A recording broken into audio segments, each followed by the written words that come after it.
that this is a very special anniversary, 35 years of Hymers being a fully co-educational school. What I would like is an Old Hymerian's greeting, please, for your fabulous guest this evening. Old Hymerian, chartered physiotherapist, you knew her as Sue Clarke. Susan Harper Clarke, please. 1991 to 96, so head girl in your final year. You left from an all-girls boarding school Quaker boarding arrived school here in what would have been what I think of as the second year, so year 8. You arrived in the summer term into what a sense really was a boys' school, getting used to having a few girls. What a heck of a switch around that must have been. Yeah, I mean, we were used to being kind of a top dog in a all-girls school. There was no real competition, or you just kind of got on with it. And when my mum said, "Oh, you're going to go try out at Hymers, see if you can get in," I was like, "What? You're sending me to a boys' school?"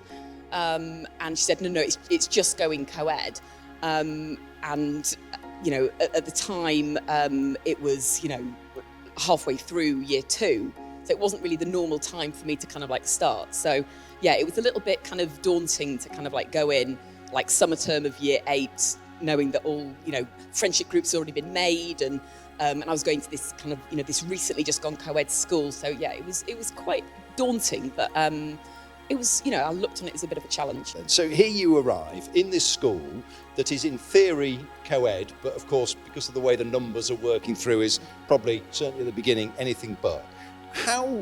What was that like? So little you in year 8, year 2 as I think of it, what was that like? I mean, I didn't really feel that little actually. I mean, I think a lot of the girls probably felt the same.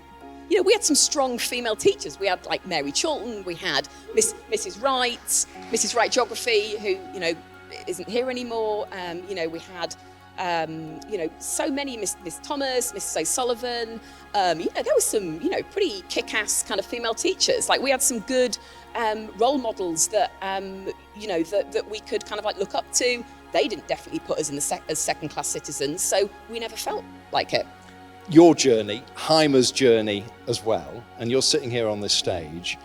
Have you got, like so many of us, I remember being the little lad sitting here in his short trousers and just gazing up lights on at that concert and thinking, whoa, this is something special. Is there a moment that you think of your time at Hymers and just think, whoa, that's my really special Hymers moment? There's almost too many to remember. I can't remember what class I was in, but I remember sitting on the top balcony on assembly, and I think we were just singing a hymn and just looking down on this sea of people, and everyone's singing, and some people are messing around and some people are getting told off, and other people up here, and most people kind of like sitting there, and you just kind of like looked at it and you thought, oh wow, like I'm kind of like I'm part of this big kind of community. It's a special place to be. We had a really lucky year. I mean, we might have been in the minority of the girls in our year, but I had a great time in all the way through kind of like school. I was really lucky.